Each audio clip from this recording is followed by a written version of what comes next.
Boker Tov à tous et à toutes. Ces paroles de Torah sortent pour la guérison rapide de Moshe Raphaël, Nissim Ben Camille, de Daniel, Tamar, à tout être fortuné, Eliaou Ben Ruth Mesodi, Daniel Ben Rivka, Moshe Ben Rivka, Nissim Ben Rivka. On a l'histoire dans notre paracha de Vayi Matzem et Koshe She'etzim Beyom HaShabbat. Notre paracha, après l'histoire des explorateurs, qu'est-ce qu'elle nous raconte? Le premier du Chilul Shabbat qu'il y avait dans le Machane de Ham Israël. Il y a un juif qui est parti tailler du bois. C'est très intéressant. Comment est-ce possible qu'il a eu du bois dans le désert? On sait qu'il n'y a pas de bois. Il peut y avoir des buissons, mais il n'y a pas de bois. Il n'y a pas de forêt là-bas.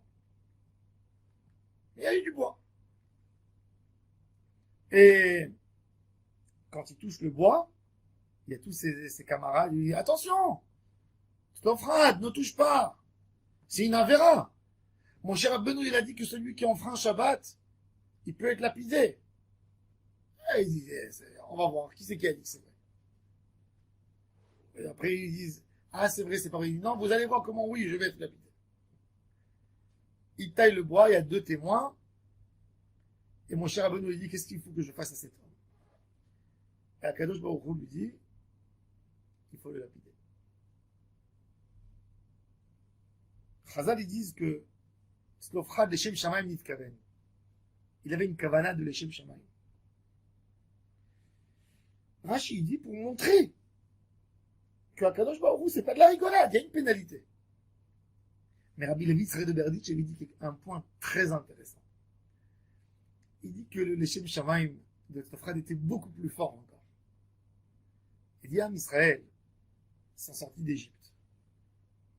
Quand tu dis à quelqu'un, tu fais cette mitzvah et cette mitzvah, et bientôt tu reçois le cadeau, tu vas rentrer en Israël, tu vas avoir ta maison, tu vas avoir un terrain que mon cher Rabbeinu va distribuer gratuitement. À chaque juif, il va prendre 10 hectares. Ah, c'est magnifique, c'est la terre promise. Alors je suis prêt.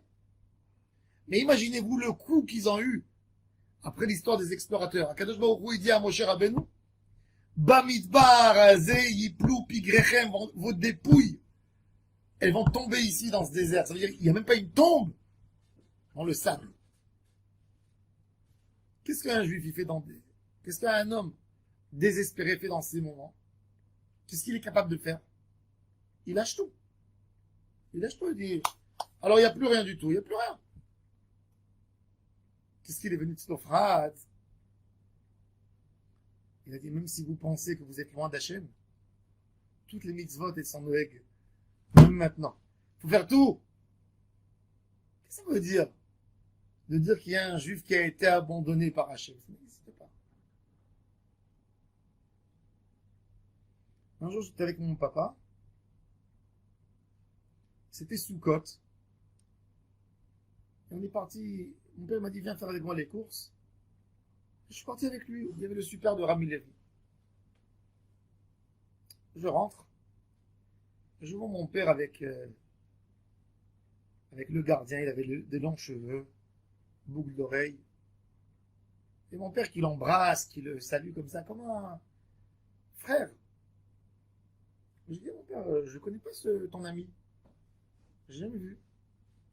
Il me dit, oh, je ne vais pas parler ici. Quand on rentre à la maison, je te raconte. Ok, on rentre à la maison, il me dit, tu vois ce monsieur? Il me dit, lui, c'était un chassid Vijnitz.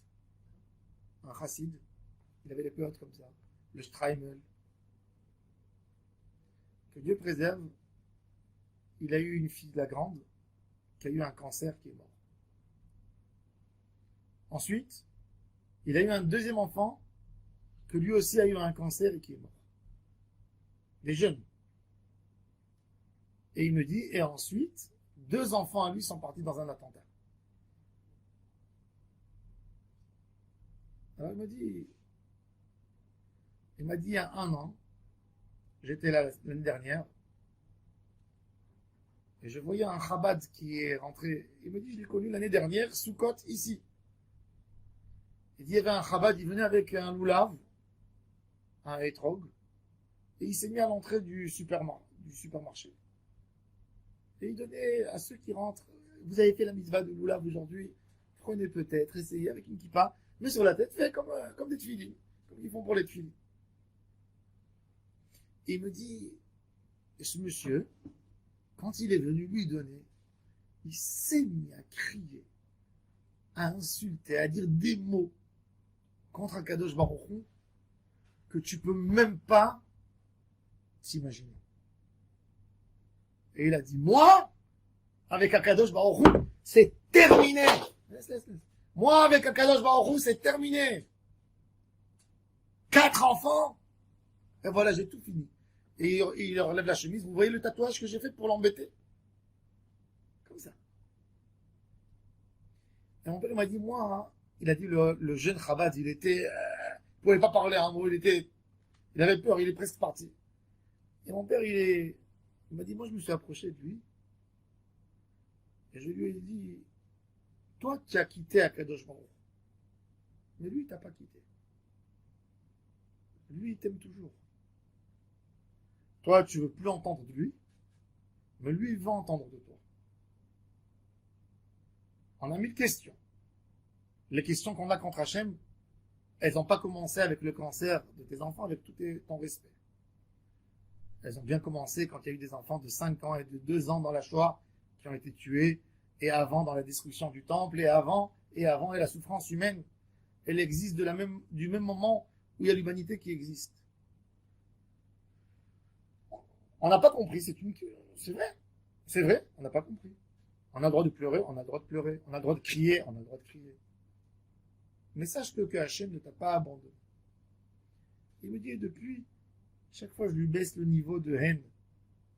Et on est amis, on parle, on discute, on prend un café. Et il dit, il n'y a pas longtemps, il a commencé à remettre les tefilines. Il s'est réconcilié avec Hachem. Rabbi Levi de Berditchev explique que c'était ça le message de Tzofrad, ou Am Israël. Il n'y a pas Eretz Israël, alors il n'y a plus rien. Il y a tout. Il y a Shabbat, il y a Talit, il y a Tfilin. Tu n'as pas à être déstabilisé parce que tu as passé un moment très dur, c'est sûr. Cet événement des explorateurs avec la crise que ça a fait, ce tremblement de terre spirituel qui a été fait, qu'Akadosh Baruch Hu jure sur son nom qu'il n'y a personne de ces gens qui verront Israël. Il n'y a pas une plus grosse claque que cette claque pour le Ham Israël. Mais c'est exactement ça le message de Tzofra. Tu as pris la plus grosse de tes claques. Est-ce que tu n'assumes plus aucune responsabilité? Non. Et c'est ça le problème. Il y a beaucoup de gens qui ont des épreuves dures dans leur vie. Des gens qui ont passé un très mauvais divorce, très mauvaise expérience. Et on a une tendance, un Yetzerara, de vouloir partir et d'abandonner tout. De partir et de laisser tout claquer, tout tomber. Et c'est faux. Et c'est faux. Parce qu'avec la plus dure des épreuves, il faut savoir qu'il y a un monde, qu'il y a une vie, qu'il y a des règles. Et dans ces moments-là, le Shabbat, il n'y a pas plus que le Shabbat pour définir un juif. D'ailleurs, la définition la plus simple entre un juif religieux et pas religieux, la première question qui monte, c'est t'es Shomer Shabbat, c'est tout. C'est Shomer Shabbat. C'est un Shomer Shabbat, tu as tout dit. Tu ne fais pas Shabbat, tu as tout dit. Tzofrad, il est venu dire, malgré la claque qu'on a reçue, on doit être Shomer Shabbat à fond. Quand un homme, il fait Avodat Hashem, il fait Be'emet ou Betamim, même quand c'est très très dur, il récupère ses forces après. Le fameux Rabbi Levi de Berditchev lui-même, il raconte qu'il a souffert d'une grosse déprime à un moment de sa vie. Il était poursuivi parce qu'il était chassid, qui était très mal vu dans certaines régions en Ukraine. Un Erev Shabbat, ils l'ont mis sur un carrosse, lui et sa famille et ses enfants. Ils les ont chassés de la ville. Il était le rave de la ville. Et il s'est retrouvé, il a passé un Shabbat dans un village de Goï sans rien, avec les enfants, en plein route. Vous savez ce que ça veut dire en Ukraine à l'époque, il y a 200 ans? Je ne sais même pas si vous pouvez imaginer. C'est plus grave qu'un homme qui tombe en panne au milieu de la route. Et il dit qu'après, il est rentré dans une très grosse déprime. Et pendant 1 an et demi, il n'était pas capable d'avoir une simcha. Et il dit, je me forçais à faire des mitzvahs. Chaque mitzvah, c'était dur comme s'il fallait ouvrir la mer Rouge. Et chaque prononciation d'un mot de tefila était tellement dur pour lui. Et il dit, et je prenais le sidour, et mes yeux, comme si j'avais des clous dans les yeux, et je me forçais à lire le mot, fidélement en tefila. Et il dit, quand on résiste ces moments durs, à un moment ça s'ouvre, et on récupère toutes les lumières, on ressent tout l'amour d'Hachem. C'est-à-dire que nos mitzvot et nos ma'asim tovim ne doivent pas être liés à une relation de donne et je te rends. Nous, on a à faire ce qu'on a à faire. Avec les plus grosses difficultés de la vie, on n'a pas à faire des comptes avec Akadosh Baruch Hu. Maintenant que tu as été gentil avec moi, je vais faire une belle tefila. Non. Maintenant que tu n'as pas été gentil, je ne vais pas faire. Il n'y a pas. C'est pas un échange entre Hachem et nous, donne et reprend. Et quand on s'est fixé ça dans notre Neshama, c'est là où le lien avec Akadosh Baruch Hu ne peut jamais être rompu. Akadosh Baruch Hu, il dit à toutes les nations, comment vous voulez que je rompe avec Am Israël? 2000 ans d'exil, et regardez, ils font Torah et Mitzvot, ils font Brit Mila, l'enfant le 8e jour, ils font les Shabbats, des rescapés de la Shoah. Un jour, le rabbi de Satmar, Zecher Tzadik Livracha, Rabbi Yoel, il vivait en Israël. Après, il a décidé de quitter Israël et d'aller aux États-Unis. Ils sont venus chez lui, les Chassidim. Ils ont pleuré, ils ont dit, Rabbi, t'es plus là, à qui on demandera des brachot? Rabbi Yoel était un tzaddik isodolam. À qui on demande des brachot quand t'es pas là? Il dit, c'est très simple. Quand je suis pas là, vous allez rentrer dans la synagogue le matin, et vous allez vous mettre dans le moment où les gens mettent les téphilines. Et quand vous allez voir un homme qui lève la manche de sa chemise, et vous allez voir un numéro tatoué sur sa main, et vous allez voir qu'il met quand même les téphilines, ben il faut aller chez lui demander une bracha après la tefila. Et ça, c'est la force du juif. Tatoué sur ce tatouage qui symbolise le plus grand malheur humain qui s'est passé dans les centaines, dans les 1000 dernières années. Il y a des gens qui croient avoir un cadeau de Banu ba'esh ou b'mayim, dans le feu, dans l'eau. Et avec tout ça, on ne t'a pas abandonné.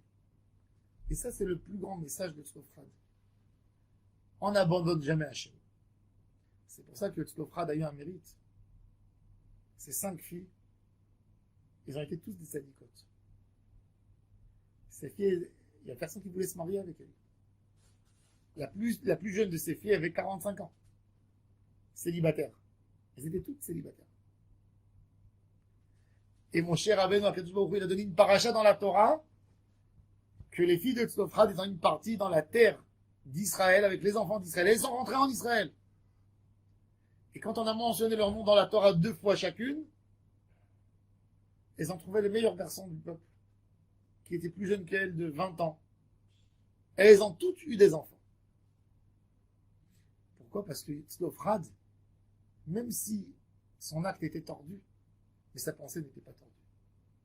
Sa pensée était de dire, Am Israël ne s'est pas déchargé de ses valeurs. Les valeurs, le lien qu'on a avec Akadosh Baruch Hu, ce n'est pas lié à une promesse. Ce n'est pas lié à si on a Israël ou on n'a pas Israël, à ce qu'il nous aime ou il ne nous aime pas. Notre lien avec Hachem, il est dû au Emet, à notre Emet pur de chez nous, qu'on a compris qu'il n'y a pas autre chose sauf Hachem. Ça, c'est le lien de Am Israël avec Akadosh Baruch Hu. Et ça, on ne peut pas rompre. Ça, on ne peut pas casser. Ça, on ne peut pas s'en débarrasser.